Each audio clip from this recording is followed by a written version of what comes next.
Okay, this is Celeste of Astrology by Celeste. I'm trying this again for the second time. Hopefully, it will work. I want to talk about the Aquarius full moon that happened today because there were so many breaking stories that relate to the astrology of the full moon. So let me try this again. And I want to do this. I want to share my screen. Please let this work. Uh-oh, it's looking like it's going to be a problem again.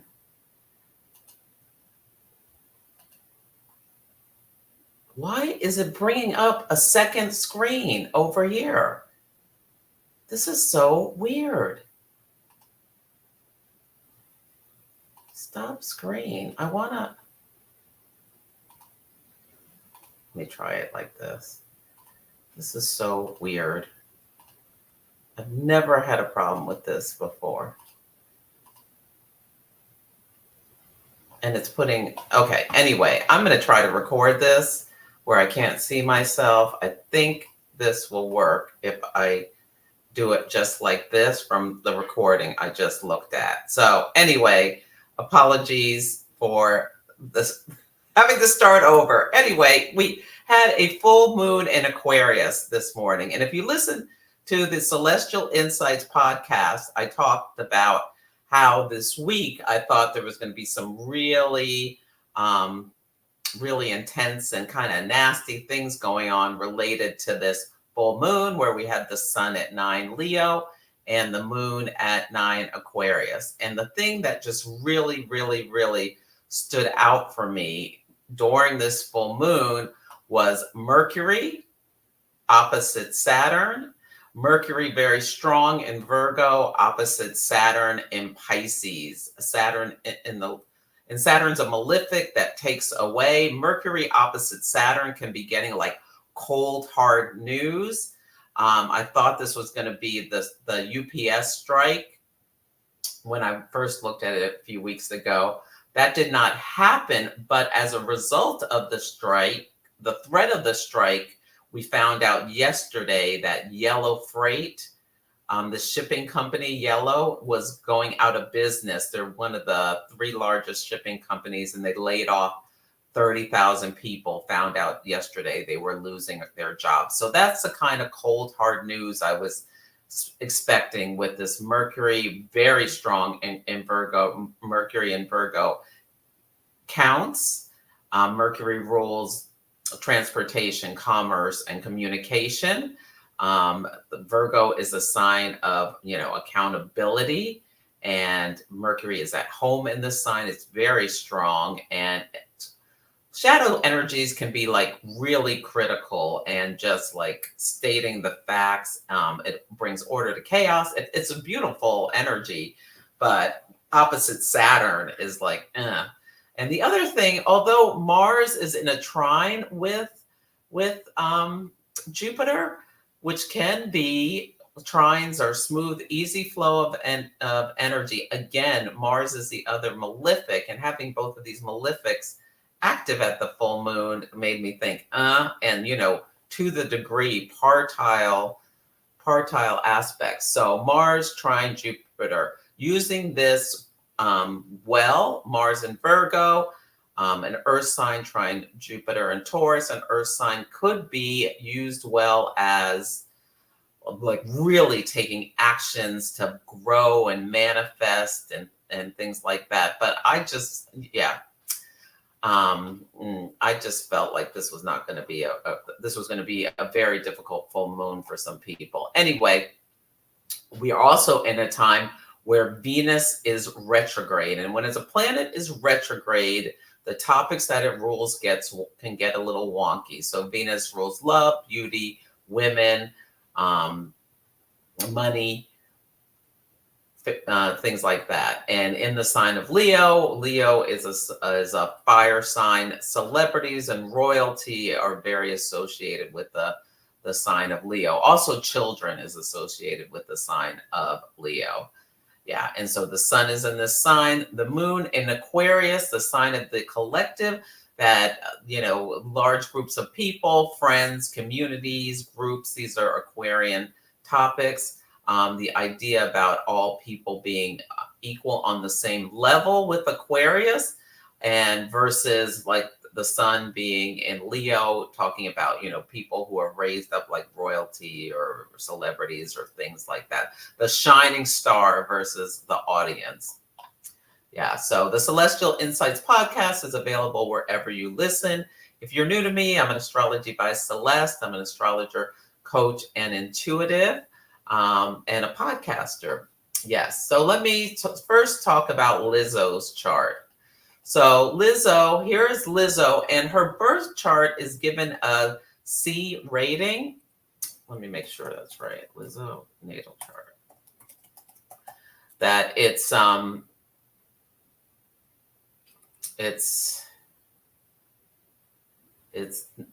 a, let me make sure. Yeah, it's rectified from the approximate time. Well, whoever did this chart rectification did a great job, because I think today we've got confirmation that this is, in fact, Lizzo's birth time, because at the full moon, we're going to put Lizzo in the inside and the full moon on the outside.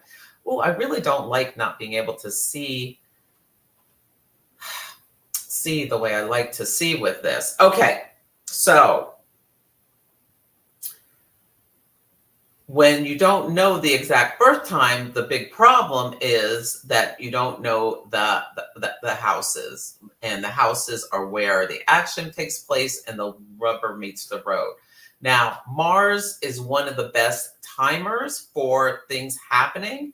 So one thing you can do for yourself is make sure you note when Mars is going into each of your houses. And I use Placidus, and I find it to be very accurate.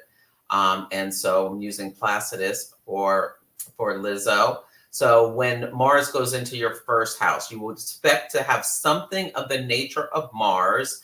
So some kind of action, energy around something. It could be around drive, assertion, conflict, like cutting. Mars severs and separates. Yeah.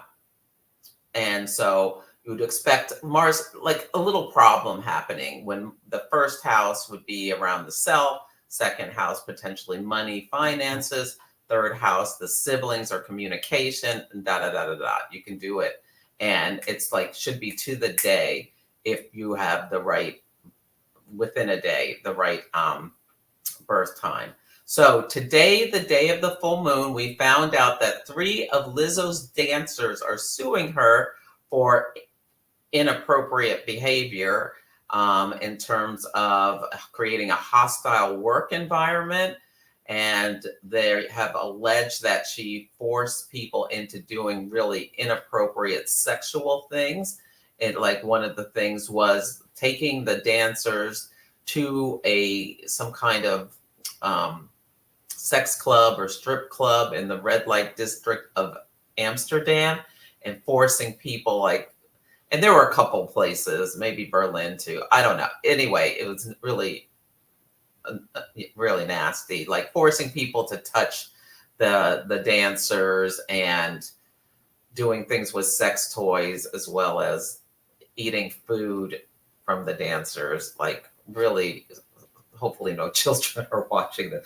Anyway, it's really inappropriate. And so this news broke today. And you see here Mars in the sky at 13 degrees of Virgo, and her ascendant rectified to 14 degrees of Virgo. So essentially, we got news about a conflict. So about Lizzo's identity, her ascendant, her identity, how she appears in the world, and all of these sorts of things. And the full moon is shining a light in her 11th house of group. The sun is in her 11th house of groups, organizations, things like that. But the moon is in her 5th house of things. The 5th house topics include self-expression and and sex. So she's got Mars in Aquarius. Mars is the planet that rules sex, and it also rules like how you take action, how you move through the world. And in Aquarius, she's someone who likes to shock. She wears, very skimpy clothes and sings songs that, I mean, I love her music. But she's nonconformist, which can be very Aquarian. I mean, she's severely large. She's very large, but wears very skimpy clothing and things like that. And yeah, the suggestion that, she may be, full moons illuminate things, that the inappropriate actions illuminated, and from her employees. So the sixth house is the house of employees, and Saturn is in the house of employees. Saturn can rule consequences, karma. It's about boundaries, and Mercury in the 12th house of self-undoing, people speaking about or alleging. I mean, it's not proven until they go to court, that she is. And Virgo has energy around employees as well, or people who do the mundane tasks, the worker bees, like the dancers behind her. So Mercury opposite Saturn, they're saying that she has a lack of boundaries with her employees. Like, these are not her friends, they are her employees, forcing them to do things that are against their principles, and that, it's that's what they're alleging. Okay. And she just had a Jupiter return, and Jupiter is now in, and Jupiter rules things like court stuff, legal affairs, and Jupiter is in her house of legal affairs. So maybe she'll get lucky, and she'll probably settle, I would think. But anyway, it's interesting. She just had a Jupiter return where Mars was opposite Saturn. So at her Jupiter return, Mars was opposite Saturn, and about, allegations from her employees about her sexual behavior, opposite Saturn, showing a lack of boundaries. Pisces, like a water sign with no boundaries, and being them, bringing a case against her to hold her accountable, Mars and Virgo, for what she's done. And so she has Taurus on the 9th house cusp.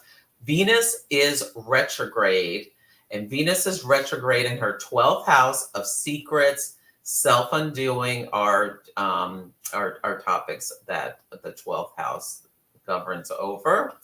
And Venus went retrograde conjunct her Black Moon Lilith. And Black Moon Lilith is associated with Lilith, who is Adam's first wife, who wouldn't be subservient. But when we see it activated, it can be about and in Leo taking kind of outrageous actions that are self-undoing and sexually provocative, is kind of on track with Black Moon Lilith in Leo in the 12th house. And so it went retrograde, quincunx her part of fortune, and Pluto conjunct her part of fortune. Pluto unearths things. It takes things that are buried and brings them to light. And quincunx on the other side, her Neptune, not her Neptune, transiting Neptune in Pisces in the 7th house of the other. And the other includes open enemies and like people in a lawsuit.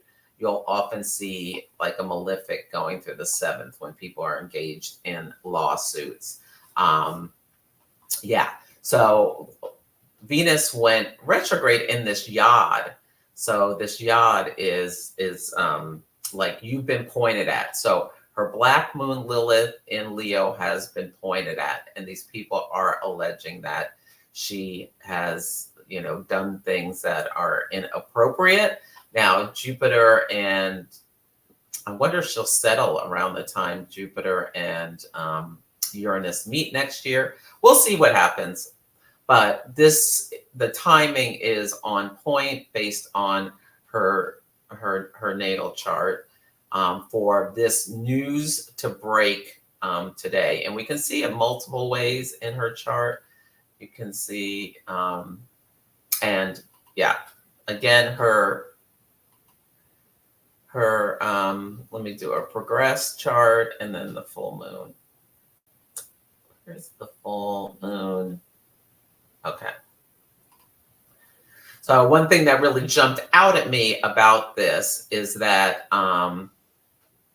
Saturn in the sky is going to have 3 hits on her progressed Mars. So Mars in Pisces in the 6th house, like her actions, bringing her some hardship. The 6th house is the house of burdens and toil and drudgery. I mean, she's going to pays people to deal with all of this stuff. But now there's going to be these questions coming up constantly around any kind of interview she's doing, if this is true, da da da da da da.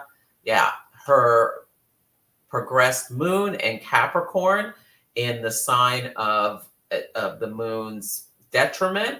So the moon does not like to be in Capricorn. It takes a soft, squishy, emotional body and puts it in this hard, rocky place. And you can see the last 3 months probably have been difficult. So I wonder if that's when, I wonder what happened about 3 months ago when the progressed moon met Uranus, moved into Capricorn, met Uranus. Uranus is shocks.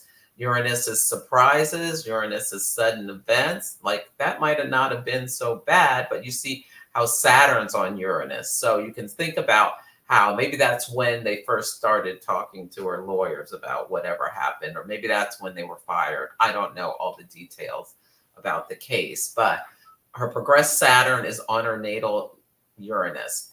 Consequences for actions. And she has her progressed Saturn retrograde and ruling the 6th house of employees. And actually, astrologer Wayne mentioned that in a post that he did about this, that, her Saturn retrograde, which means decision making, maybe not be the best, rules her house of sex and employees. So, you can kind of see this story. And so a month ago as well. So 3 months ago, she had the Moon Saturn. Moon Saturn is very uncomfortable. It's like when you can be feeling like you have a lot of burdens or duties or are depressed, or just like a heavy, wet blanket on your emotional body. And then 2 months after that, Saturn met her natal her progressed moon, met her natal Saturn. And now it's off, but it's going towards Neptune. Now, Moon Neptune can be like a time where you're very emotional. I mean, it could be falling in love, but it'll be interesting. And this is in her 4th house, kind of like the most private, self. And we can see her progressed Uranus is at 29 degrees of Sagittarius. And Sagittarius can be about like lawlessness, reckless, overindulgent behavior. And the eclipse we just had in April was at 29 Aries, so in a trine to her Uranus. Uranus can be about like outlandish behavior. And her Mars reports into Uranus and Saturn. So I like the traditional rulers, but you can also use and bring in the modern rulers too. Aquarius is ruled traditionally by Saturn and modernly by Uranus. So you can see this story in her chart. And her progressed moon is going to be in Capricorn for another, 2 years plus. So that's and this like Pluto on her part of the fortune is kind of transforming her. And you can see Pluto is quincunx. Her Venus in the sky is now her progressed Venus is conjunct Chiron, and they're both and Venus is retrograde. So you can see that she may have some difficulties with legal affairs that cost her money. Venus rules Taurus and Libra. Yeah. And her progressed Venus is retrograde. So yeah, it'll be interesting to see what goes on with this. Of course, she's innocent until proven guilty. Let me see how long. Okay, her Venus has been retrograde. Progressed Venus has been retrograde for quite a while. But this was an interesting opportunity to look at her Jupiter return, because Jupiter rules wealth, abundance, all of these kinds of things. And you can just like look at the chart by itself. And the thing that jumped out at me looking at when Jupiter came back to where it was for her when she was born. So you see Leo rising, meaning the sun is representing essentially her.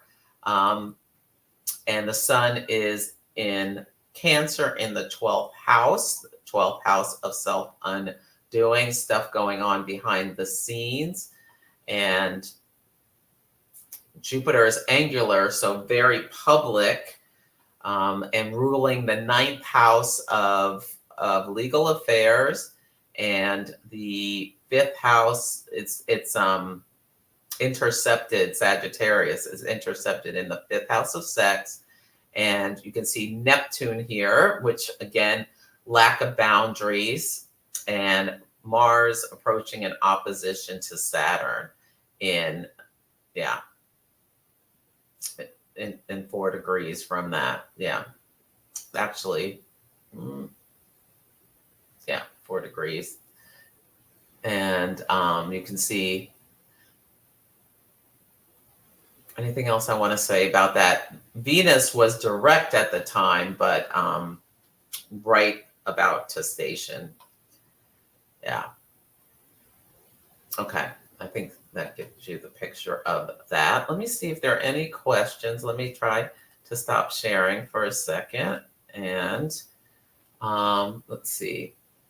No questions? Okay, let me see. Comments. Okay. Okay, so hopefully this is making sense. And let me go on to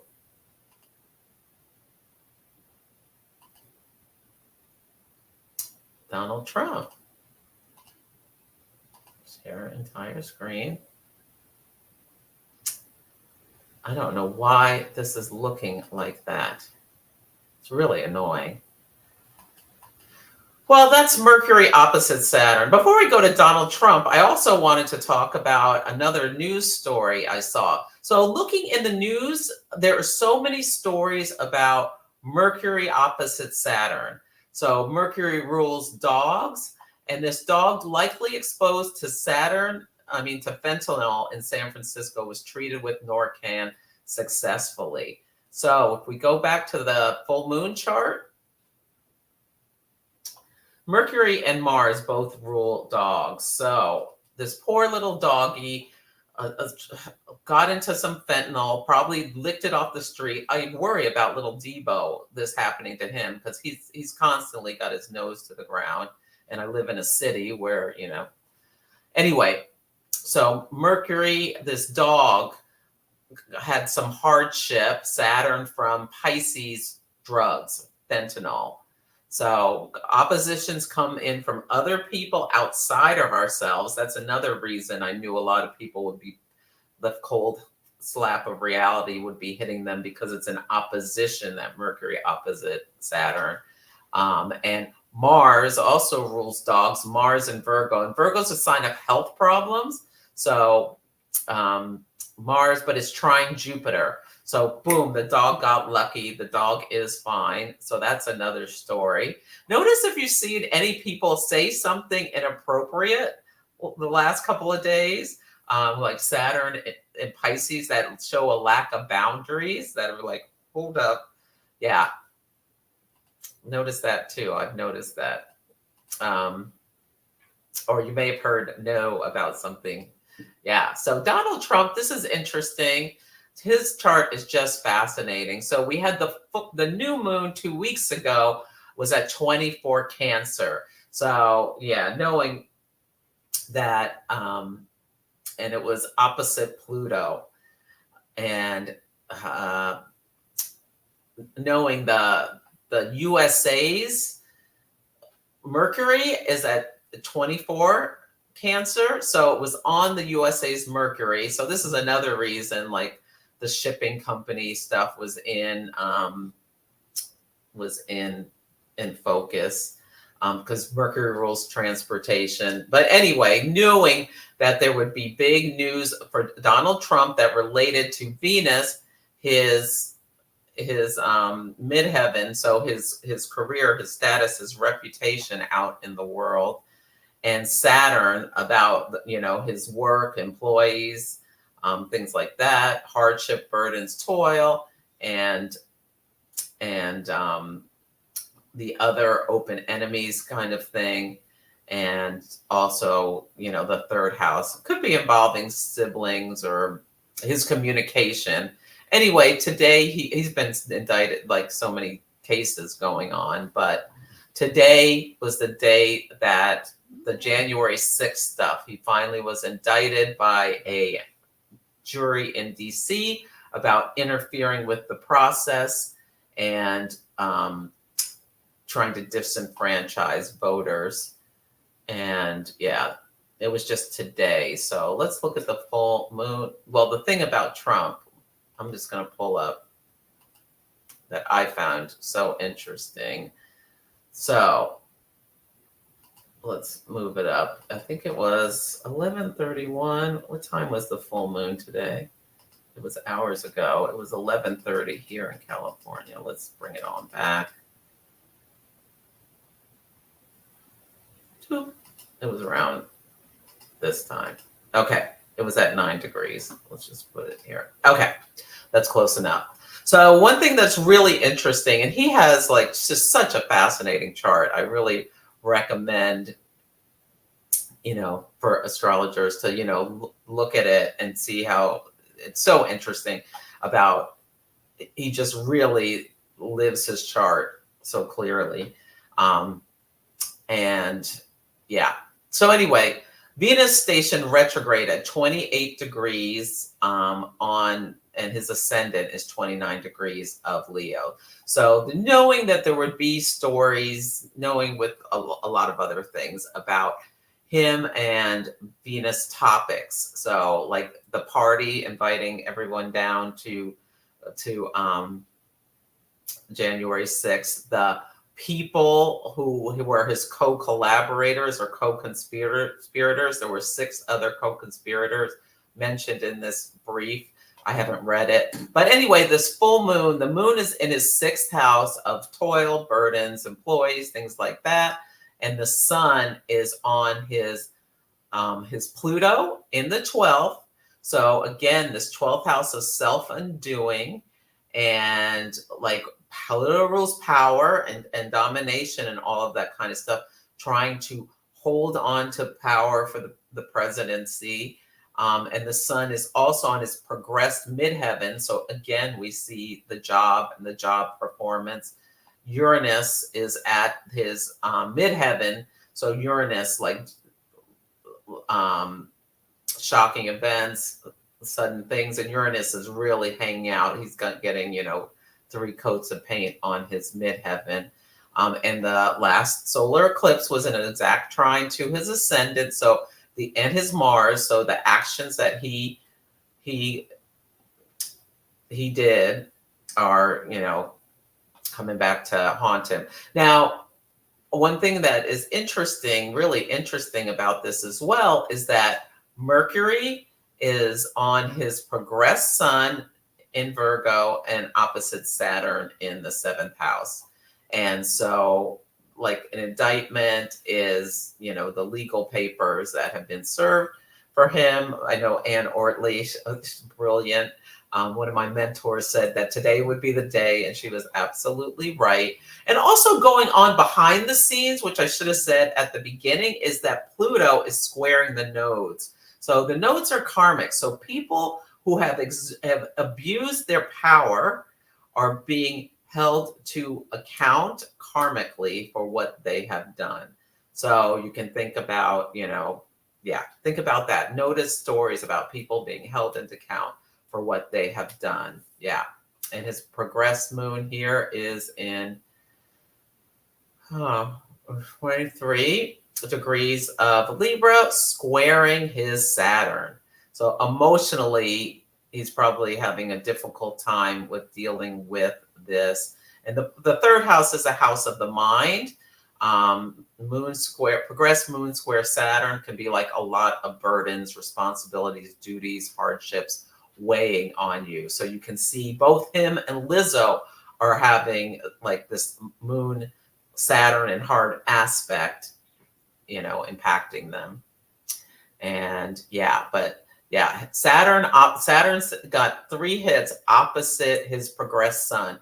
So the progressed sun is what we're feeling like right now, and his progressed sun in his first house suggests to me he's concerned about, it could be about his health, about his daily life, about, like this suggests Saturn opposite his progressed sun, that there may be maybe some obsessive thinking or anxiety or things like that are possibilities for what could be going on. When Saturn's opposing you, it's very, that's uncomfortable for him. Some people it's not, but his chart, he's got Venus conjunct Saturn. So he has for most of his life been able to find his way around consequences. Like he's someone who's not faced a lot of consequences or the consequences have been temporary. So we'll see what happens with this. Hopefully they have a very airtight case around this stuff.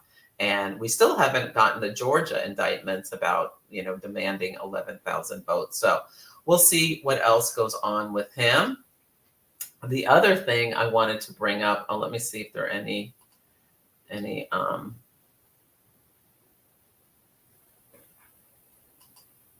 comments. Oh, shoot. No. Oh, pup. Jesus Christ. Sorry for my profanity. Okay. Okay. I'm just going to go on to the United States. I don't know why this is not working. So today, the United States credit rating was downgraded by Fitch, I think it is, one of these agencies. So the United States is in its Pluto return, which Pluto burns things down to the studs in order to be rebuilt and unearths things. It's mass influence, like massive transformations. It humiliates. It also can be deeply healing. It also can be empowering. It's got, but it is the shadow. So it's intense energy. And this full moon is in the second house of the United States, the second house of resources. Full moons illuminate things near the south node. The south node is a drain. And the United States credit rating, the sun shining in the 8th house of like debt is, and Venus is retrograde. Venus rules the midheaven of the United States. So like our public world image kind of thing also is about leaders and things like that, the authority. And Moody's downgraded the United States, not Moody's, Fitch or whatever, from AAA to AA+. So that's a real blow, to have our credit rating downgraded. So, and it's very related to this illuminating the second house of finances. And one of the things that they talked about in the explanation for why they downgraded the US is because of the political brinkmanship displayed at the debt ceiling crisis that we just had. That's one of the reasons the United States was downgraded, because these morons playing around with the debt ceiling and suggesting that the full faith and credit of the United States was not going to be honored. So yeah, and we can think about Pluto squaring the nodes, Pluto squaring the north node in Aries and the south node in Libra. The nodes are squaring the United States part of fortune. And so, yeah, a part of, in the 8th house of debt and other people's money and all of that kind of stuff. So you see there's where the 24 Cancer is. So that makes total sense. Venus is retrograde. So we as a country are looking like less valuable, Venus values, because of, you see this the South Node right here near Congress, 11th house. Congress is an 11th house topic. Them, fooling around with all that mess. Yeah, and we can talk about, our debt is out of control and things like that. But it was just, ridiculous what was going on with that this spring. Anyway, Mercury opposite Saturn. So you can think about how Mercury takes account. We're taking account of our, finances and our ability to live up to our debt obligations, and finding us lacking. Saturn in Pisces. Yeah. So there was like a limitation put on our credit. And the credit is like a statement of our worth, very 3rd house topic. And what else? Oh, and Mars in the sky, in a sextile with Uranus. Sextile with our natal sun, and sextiles are opportunities. And you can see how, and Mars separates. And let's see. So there's like, Fitch took the opportunity to make a change to our identity in some ways by holding us account for what was going on. Mars is trine Jupiter. So severing us from, like, Jupiter is accolades, and the Taurus rules wealth. The high credit rating was an accolade. And instead we got Mercury Saturn, like this cold hard slap in the face about our credit rating. So anyway, I'm stopping sharing. I'm going back to the broadcast. Okay, let's see. Okay, I hope you found this interesting. Sorry, I misspoke a few times with Mercury opposite Saturn, and something's going on with this thing where it's not working correctly, this StreamYard, and I couldn't see like I normally could. Anyway, if you're local in Oakland, I should have said at the beginning, or anywhere in the Bay Area, and you want to come to Oakland this Friday, First Fridays, I'm going to be doing hot take chart readings for people at Glodega, which is 2408 Telegraph Street Avenue, whatever, from 4 to 8 p.m. in Oakland at the First Fridays Festival. You can go to astrologybyceleste.com to find out more details, or join any of my monthly new moon workshops, or come for an astrology reading. Yes. So I hope this was informative and helpful. And yeah, keep this full moon. We're just getting started. The day is not even over, and the stories keep breaking about full moon topics that are related to, like, Pluto square the nodes, like big stuff, big accountability, big karma, with the Mercury opposite Saturn. But hopefully it's all going just fantastic for you. Okay, take good care. Oh, I'm supposed to end.